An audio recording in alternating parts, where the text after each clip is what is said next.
ਆਪਣੇ ਲਾਡਲੇ ਰਫਾਇਲ ਤਿਆਰੀਆਂ ਦਾ ਚਮਲਾਕੂ ਕਰਾਉਣ ਤੋਂ ਬਾਅਦ ਵੀ इंडिया ਨੂੰ आराम नहीं आया तो पांडिक ड्रोनों की साढ़े वाल कर दी। तकरीबन को 3-4 दर्जन ड्रोन जो थे वो पाकिस्तान के कई बड़े शहरों जिनमें लाहौर, पिंडी, कराची, गुजरात, सियालकोट शामिल हैं, वहां पर इंटरसेप्ट किए गए, मार गिराए गए। कुछ भी उन्होंने कनैक्शन पाकिस्तान बढ़ रहे हैं अपनी बेस नाल ते कोई नहीं सी जैमर की वजह तो फड़फड़ाए फिर रहे सन, कभी इधर बज रहे सन, कभी उधर बज रहे सन। ये तो नहीं कह सकते कि कोई नुकसान नहीं हुआ, क्योंकि अगर एक जान भी जाए तो हमारे लिए तो कम से कम ये बहुत बड़ा नुकसान। इसलिए हम बार बार कह रहे हैं कि हम जंग नहीं चाहते, क्योंकि जंग में हमेशा निहत्थे और मासूम शहरी मारे जाते हैं, और बॉर्डर के इस पार या उस पार कोई भी मासूम शहरी मरे तो हमें उसका इक्वल दुख होता है। फर्क सिर्फ यह है कि कुछ लोग निहत्थे शहरियों को मारकर सेलिब्रेट करते हैं और कहते हैं कि हमने टेररिस्ट मार गिराए। इंडिया कल से मुसलसल फेक न्यूज पैडल किए जा रहा है। कभी कहते हैं जी पाकिस्तान ने साढ़े 10-12 शहर से अटैक करता। Again no proof. I think proof is just not there forte, इसलिए दे डोंट इवन बॉदर। और प्रूफ के नाम पे जो मिसाइलों के टोटे दिखा रहे हैं उसके नीचे जो घास है वो बिल्कुल हरा है। तुसी मैनू आप दसो जिथे मिसाइल डिगदा है थले घाह हरा रहता है, तुसी आप ही उन्होंने साड़ लो, थोड़ा जिहा प्रूफ ही मैन्युफैक्चर कर लो। नहीं, फिल्मां भी चोमू ते हकीकत भी चोमू। कभी ये खबर चला देते हैं कि अमृतसर पे पाकिस्तान ने अटैक कर दिया, और कभी पाकिस्तान पे गुरुद्वारों पे अटैक करने की कोशिश करते हैं, जिसको बाय द वे पाकिस्तानी फौज ने इंटरसेप्ट करके नाकाम बना दिया। सिर्फ दिलों च नफरत पाके लैंदे ते चढ़दे पंजाब नूं आपस में डिवाइड करने की कोशिश कर रहे हैं। इसी तरह जम्मू में पाकिस्तान के अटैक्स की फेक न्यूज फैला के अपनी आवाम में सिर्फ एक कॉन्सेंट मैन्युफैक्चर की जा रही है कि फर्दर एस्केलेशन हो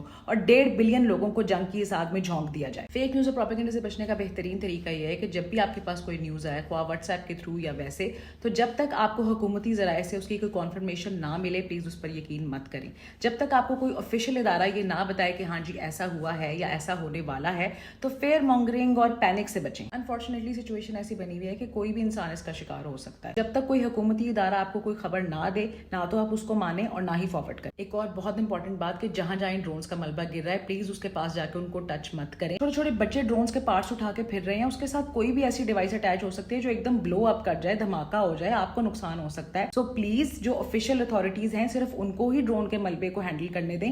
खुद जाके उसके करीब खड़े होना, उसको हाथ लगाना, उसको उठाना, ये सब बहुत खतरनाक हो सकता है। Please do not do that. बाकी I know for a fact कि ये कहने की तो जरूरत ही नहीं है कि मोराल हाई रखें, क्योंकि माशाल्लाह मोराल तो अगे साडा बड़ा हाई है। मैं बार बार कह रही हूँ कि हम जंग नहीं चाहते। Let's just hope, wish and pray that sense prevails and peace prevails, क्योंकि इसी में सबकी भलाई है। Nobody wins a war, it's a loss for everyone. साडियां गल्लां च मेरी चाह ठंडी हो गई है। उंज भी तुहानूं पता है कि साडी चाह कितनी मशहूर है।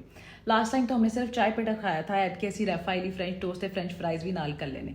पर मैनूं लग रहा अंदर रज नहीं होया, रोटी खा के ही टलनगे, या फिर चाय इन्हीं को पसंद आ गई सी कि बार बार पीने वास्ते आ रहे हैं। खैर, आपको हमारी मेहमान नवाजी का तो पता ही है।